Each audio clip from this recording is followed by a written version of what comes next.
Hey everybody, welcome back. I am your host, JDF Foster, and today I'm going to discuss the Lakeshore Strangler, aka the Child's Play franchise. I am not going to include the reboot movie details because that one to me, because I have not seen it mainly, but also because to me it's not part of the franchise because it changed the story and it is in fact a reboot rather than a remake. Some information, and this may contain and this may or will contain spoilers because some of these I consider spoilers to some extent. So, warning right now on that. Let's start off with the basic information. The movie Child's Play was created by Don Mancini. I think that's how you phrase it. I think that's how you say his name. And the first one came out in 1988. And in it, in the opening of the movie, the guy known as Charles Lee Ray, the serial killer, who was known as the Lakeshore Strangler and became known as Chuck, and was also known as Chucky before he transfers his spirit into a doll and becomes the character that we all know over time of Chucky. Sorry, Chucky. He was known to people around town by both names, the Lakeshore Strangler and Chucky, and he actually preferred the name Chucky over Charles Lee Ray. And he did. What's interesting is that the character admits in the first movie that he didn't actually believe in the the voodoo magic that he was being taught, and then it actually worked. So now he truly believes in it. But the catch is that he was shot in the movie, and now he has to transfer his spirit to the first person he revealed himself that he was in fact actually real and not a doll. And the reason is because when he got shot, he bled, and it worried him about why he bled. And it's because he was becoming human, where he would be trapped in the body if he didn't get out within so long. And the first movie, very well done, and I highly recommend actually watching most of the films, except for the third one, because though it's considered canon to the series, to me, it was just a bad movie overall. And the studio just trying to make money off of their prior successes. And another interesting fact about the series is that, like Nightmare on Elm Street, Freddy Krueger with Freddy Krueger, Robert Englund and Brad Dourif, who plays the character of Charles Lee Ray, aka Chucky, were actually in every film up to the reboots. I wanted, I mean, now I would have included Pinhead in this when I said that, but he was actually replaced because Doug Bradley grew tired of playing the role because the stories got more outlandish. And Clive Barker even had his name taken off of the movies because he saw how horrible they were, and even had at one point a disclaimer put into the movies, into one of the movies that actually states that he had nothing to do with it, as the movies had become too far fetched for his taste and had left the actual ideas. But like I said, Robert Englund and Brad Dourif both played the roles of their villainous characters all the way until the movies were eventually rebooted.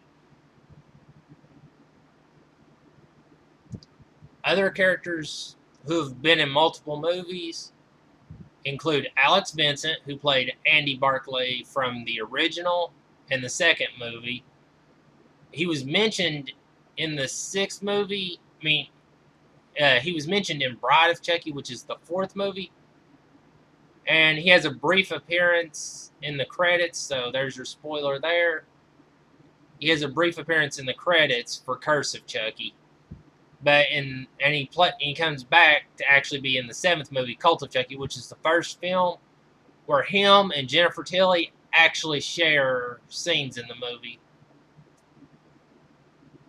The third movie, which features the character of Andy, does not feature Alex Vincent, but instead has Justin Whalen in it, who was in the movie Dungeons and Dragons and played Jimmy Olsen on Lois and Clark: The New Adventures of Superman, which starred Terry Hatcher and Dean Cain.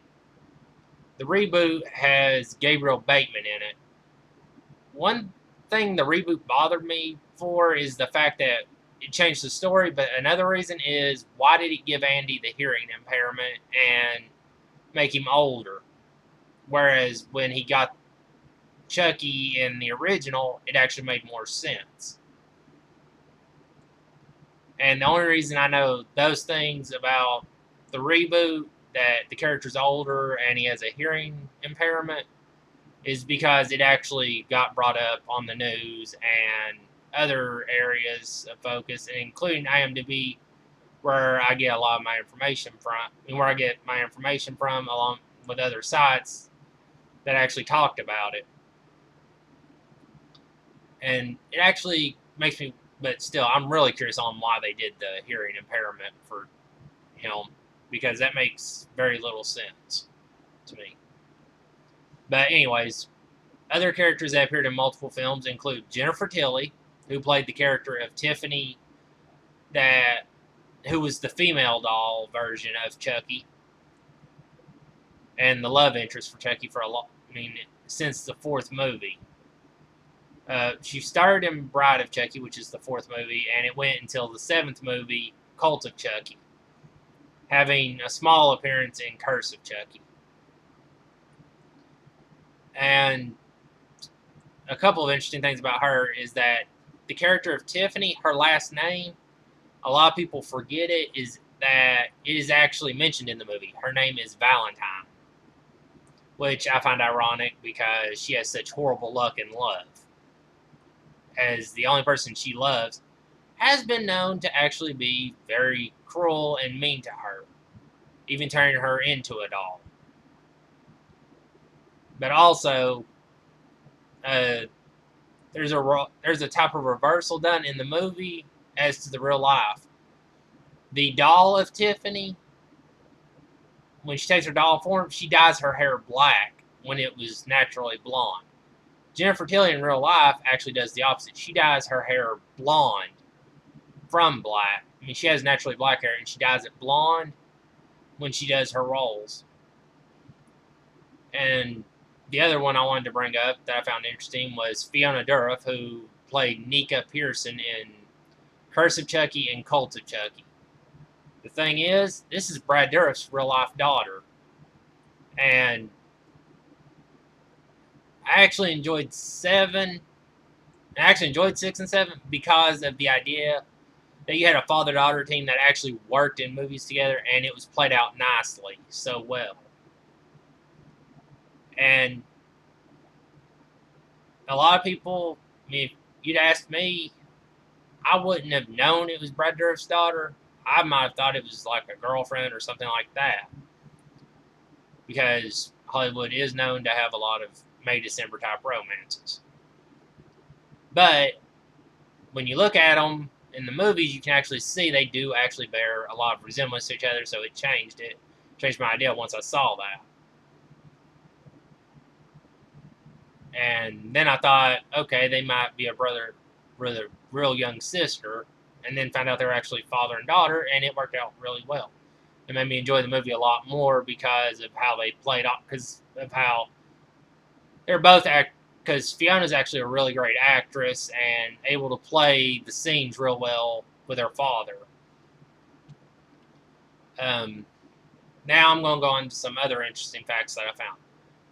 The creator of the franchise and the characters that in Child's Play, Dan, like I said, I keep saying Mancini, but I might have that wrong, along with Alex Vincent, who played Andy, and Christina Lees, who played the character of Kyle from Child's Play 2, and had some scenes in Cult of Chucky, and Jennifer Tilly, and Jennifer Tilly, who played Tiffany, all expressed their lack of interest when the reboot was suggested because they couldn't get behind it.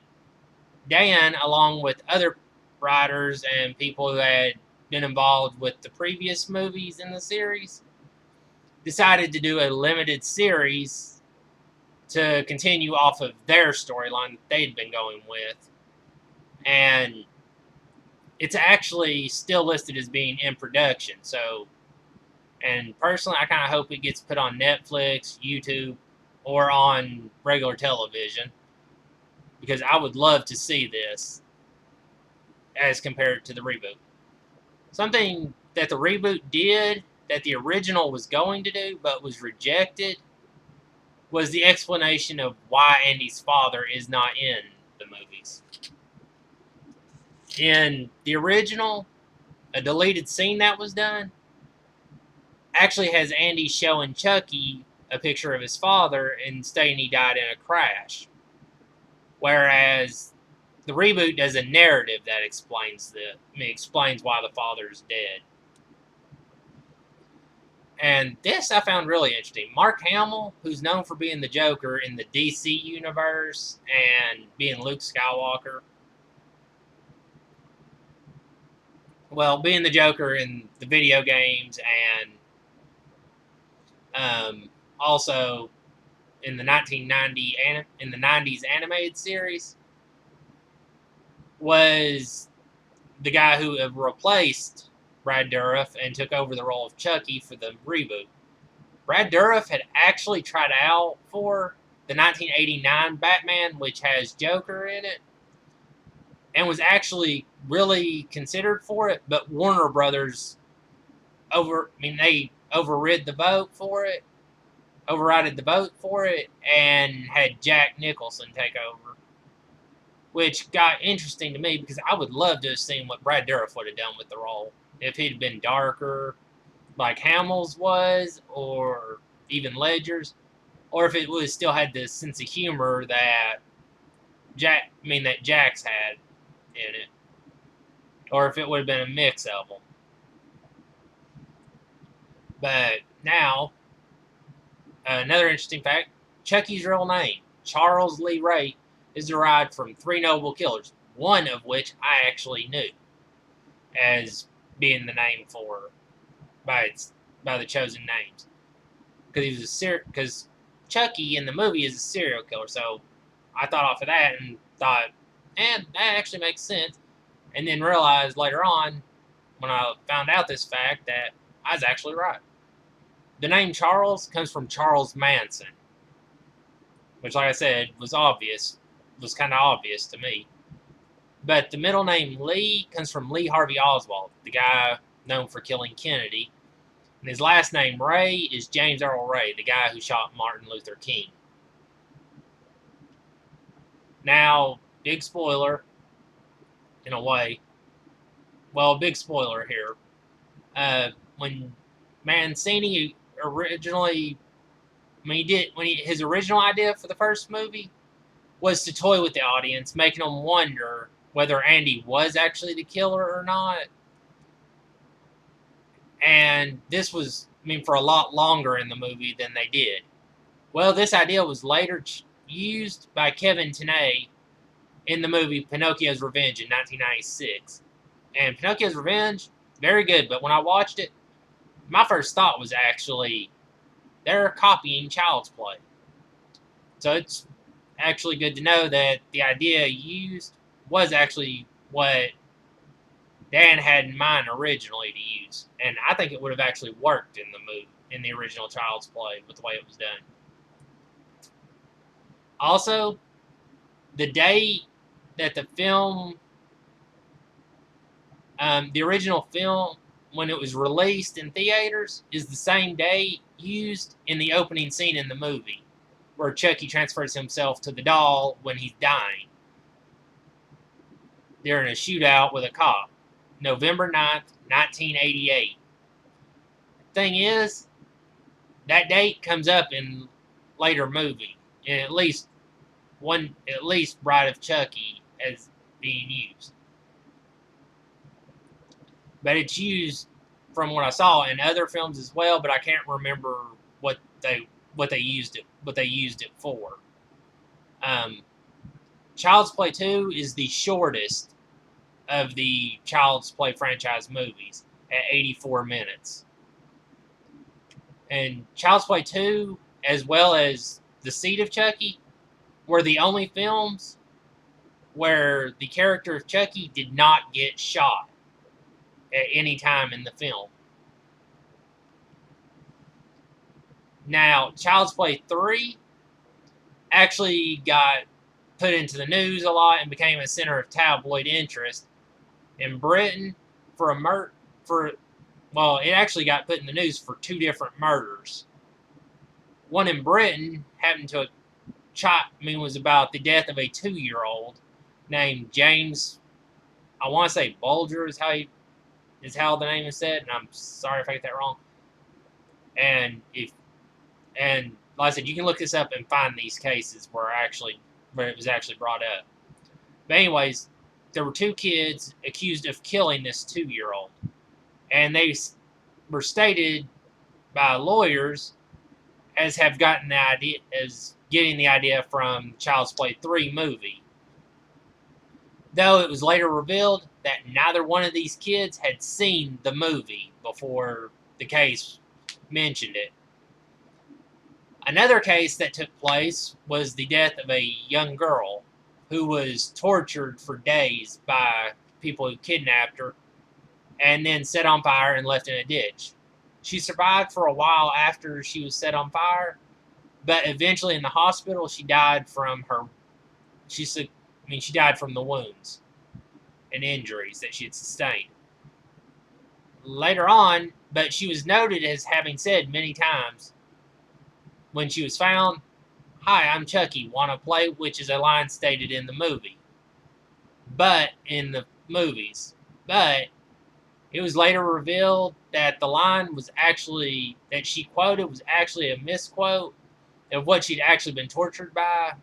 The people who'd been torturing her had used a closely sounding line, and they'd played it at very high frequencies when they'd started torturing her.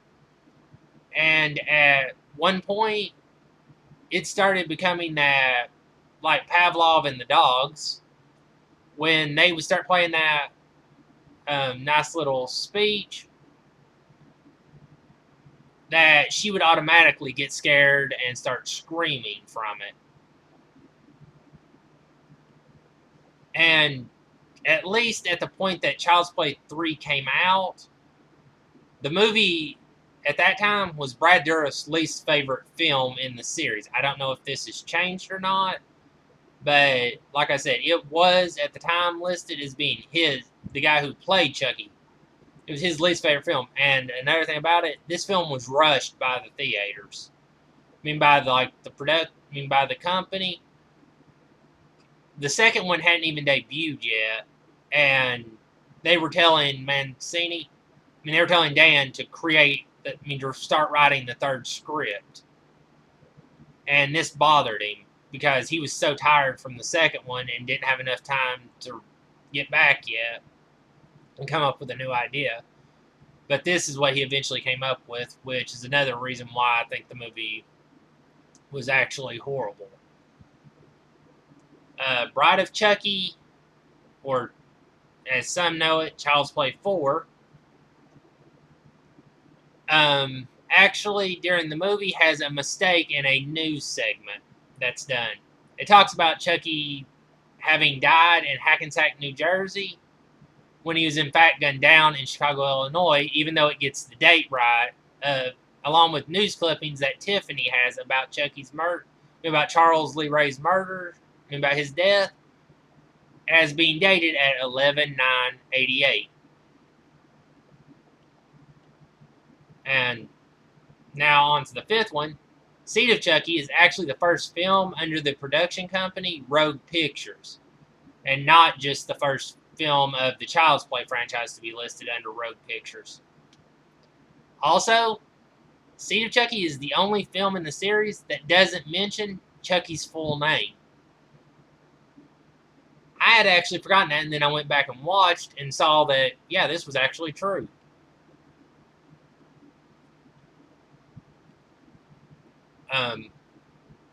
Curse of Chucky, the 6th film, is the first film to actually have the character of Charles Lee Ray in the movie, since the original, though this is done in flashbacks. Also, the little girl in the movie was actually so afraid of the doll and its look that they actually had her use the doll that didn't have the scars on its face, and then later, through their with the computer, actually put the marks on it, actually put the scars and stitching on his face. And also, Curse of Chucky is the longest film. I mean, has the not the longest film, but has the longest time in the Child's Play franchise, in which the character of Chucky in his doll form doesn't speak his first lines. And this is in. It takes it 44 minutes for this to happen.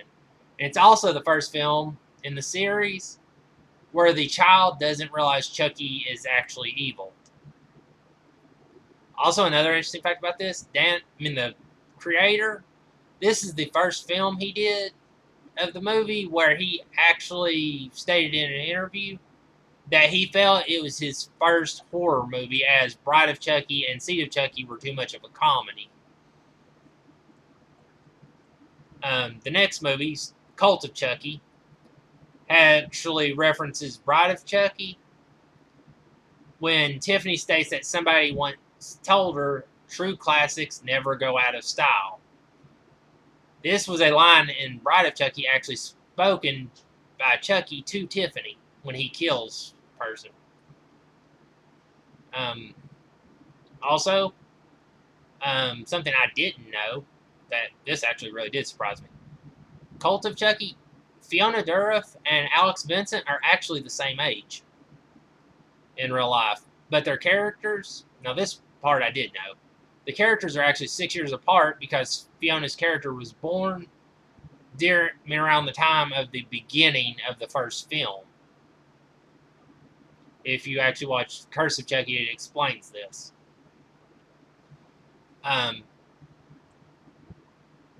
Also, Catherine Hicks, who many remember from Seventh Heaven as the mother, was the original mother was the original Andy's mother in Child's Play. In the original Child's Play. Well, she was willing to return to the series, but the company was against the idea. And later on in the series, Andy's revealed to be talking to her, which to me, along with others, makes it seem like she's been cleared of the murders that occurred, as well as the idea of her being insane, because she appears to be in a relationship as well, though we never actually see her or hear her voice.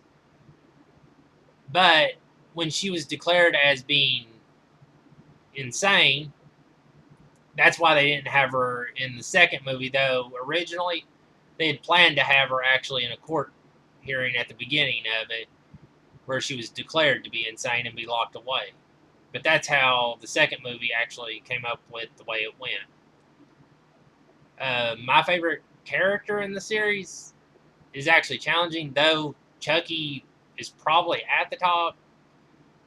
Andy and Nika, played by Fiona Dourif, her character, those two would probably be right up there with him, which is why it would be hard for me to choose a favorite from this series for that reason.